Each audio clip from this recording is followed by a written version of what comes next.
Selamat pagi, bersama saya, Cindy Raja. Mari awali aktivitas dan pelayanan Anda melalui renungan pagi bersama Allah di waktu fajar. Dengan doa dan bimbingan darinya, kita dapat diyakinkan bahwa pada hari yang mulia itu, ketika Yesus kembali untuk mengklaim miliknya, bahwa kita akan menunggunya di sana dengan tangan terbuka dan disambut ke hadiratnya yang kekal. Ditulis oleh Ellen G. White bersama Pendeta Denny Kanajo. Selamat mendengarkan. Shalom, selamat pagi para pendengar yang diberkati oleh Tuhan dimanapun Anda berada saat ini. Kita akan sama-sama mendengarkan firman Tuhan melalui audio renungan pagi pada tanggal 9 Juni 2022 dengan judul Perintahnya Tidak Menyusahkan. Sebelum kita melanjutkan bacaan renungan kita pada pagi hari ini, kembali saya mengajak semua para pendengar yang setia untuk berdoa bersama-sama. Bapa kami yang bersemayam di dalam takhta kerajaan sorga, terima kasih oleh karena kebaikan dan rahmat Tuhan begitu besar bagi hidup kami.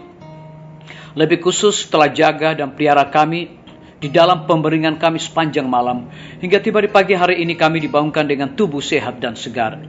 Sebelum kami melakukan segala tugas pelayanan pekerjaan kami sepanjang hari ini, kami rindu untuk belajar mendengarkan firman Tuhan. Curahkanlah kepada masing-masing kami kuasa Roh Kudus-Mu. Terima kasih Tuhan Yesus, ampuni kami Bapa, karena kami sudah berdoa hanya di dalam nama Tuhan dan Juru Selamat kami. Amin. Ayat inti kita terambil di dalam 1 Yohanes 5 ayat yang ketiga. Demikian firman Tuhan. Sebab inilah kasih kepada Allah, yaitu bahwa kita menuruti perintah-perintahnya. Perintah-perintahnya itu tidak berat.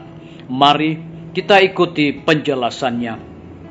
Kita harus menyerahkan diri kita kepada Kristus untuk menghidupkan suatu kehidupan penurutan kepada segenap tuntutan-tuntutannya. Segenap diri kita, segenap talenta serta kecakapan yang kita miliki adalah milik Tuhan untuk dipersembahkan kepada pelayanannya. Kalau kita menyerahkan diri kita sepenuh hati kepadanya, Kristus dengan segenap harta sorga memberikan dirinya kepada kita. Kita memperoleh mutiara yang sangat mahal harganya. Disalin dari buku seri Membina Keluarga, jilid 5 halaman 82. Ingatlah, engkau memiliki tujuan kerajaan sorga.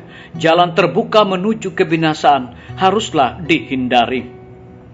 Tuhan bersungguh-sungguh atas apa yang Dia katakan ketika Dia melarang leluhur kita untuk memakan buah dari pohon pengetahuan. Ketidakpedulian mereka membuka pintu air malapetaka bagi seluruh dunia. Jika kita berjalan berlawanan dengan Tuhan, Dia akan berjalan berlawanan dengan kita. Satu-satunya jalan aman kita adalah taat kepada semua persyaratannya dengan cara apapun. Semua dibuat dalam kasih dan kebijaksanaan yang tak terbatas. Disalin dari buku Testimonies jilid 5 halaman 365. Orang muda harus dikendalikan oleh prinsip-prinsip yang teguh agar mereka dapat meningkatkan kuasa yang Allah berikan kepada mereka. Namun orang muda bergantung pada dorongan hati dan tanpa pertimbangan. Tidak menghargai prinsip-prinsip, mereka selalu ada dalam bahaya. Karena mereka tidak selamanya memiliki tuntutan dan perlindungan orang tua atau wali. Mereka harus dilatih untuk memiliki rasa percaya diri dan pengendalian diri. Mereka harus diajar untuk berpikir dan bertindak berdasarkan prinsip-prinsip yang sempurna. Disalin dari buku Amanat kepada Orang Muda halaman 477. Melalui kuasa kebenaranlah kita harus dikuduskan dan diangkat ke martabat sejati dari standar yang ditetapkan dalam firman.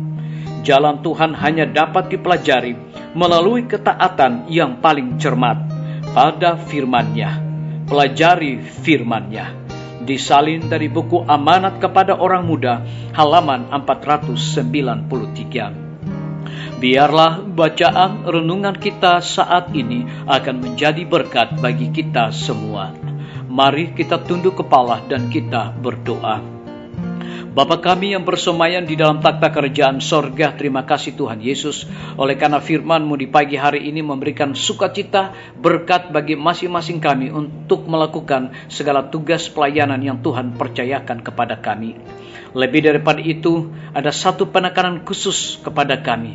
Kita harus menyerahkan diri kepada Kristus untuk menghidupkan suatu kehidupan penurutan kepada segenap tuntutan-tuntutannya. Terpujilah nama Tuhan. Pada pagi hari ini hamba berdoa untuk pemerintah kami. Tuhan memberkati Bapak Presiden bersama Wakil Presiden, para menteri dan seluruh stafnya. Bapak Gubernur bersama dengan wakil, Bapak Wali Kota bersama wakil, Bapak Bupati bersama wakil, camat dan seluruh stafnya, kepala desa, lurah, RT, RW, dimanapun mereka berada saat sekarang ini Tuhan. Lindungi, pelihara mereka dalam segala tugas dan tanggung jawab mereka. Curahkan hikmat pengetahuan sorga agar dapat menjalankan roda pemerintahan boleh sesuai dengan amanat dan titah Tuhan sendiri. Kami juga berdoa untuk pimpinan-pimpinan organisasi gereja Tuhan, dari tingkat yang tertinggi sampai kepada gembala jemaat. Saat ini Tuhan, mereka membutuhkan kuasa Roh Kudus.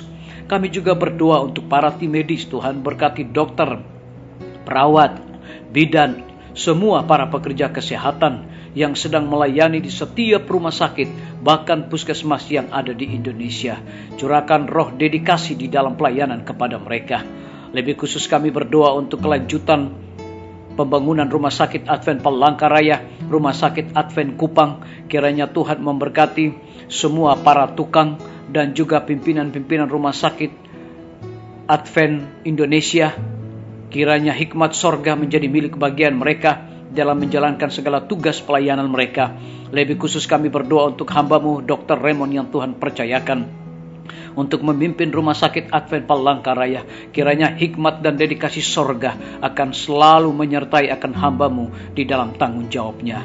Kami juga menyerahkan guru-guru, kepala sekolah dan setiap siswa, biar dengan hikmat pengetahuan sorga mereka mendidik anak-anak untuk memiliki karakter Yesus Kristus. Kami menyerahkan TNI, Polri, PNS, wira swasta, petani, pedagang, nelayan, ojek online, dan saudara-saudara kami yang ada di dalam penjara. Lindungi mereka Tuhan, pelihara mereka, berikan sukacita bagi mereka untuk melakukan segala tugas dan tanggung jawab mereka.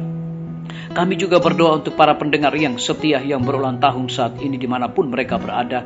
Dengan bertambahnya usia yang Tuhan percayakan dalam hidup mereka, mereka juga selalu bersyukur dan melayani Tuhan senantiasa. Yang berada di dalam kebimbangan ketidakpastian hidup, Tuhan berikan iman yang teguh untuk mereka terus berharap, bersandar hanya kepada Tuhan Yesus. Terima kasih Bapa yang baik. Dengarlah doa kami Tuhan, dan mau mengampuni segala dosa kami, karena kami sudah berdoa hanya di dalam nama Tuhan dan Juru Selamat kami. Amin. Sampai jumpa. Tuhan Yesus memberkati kita semua.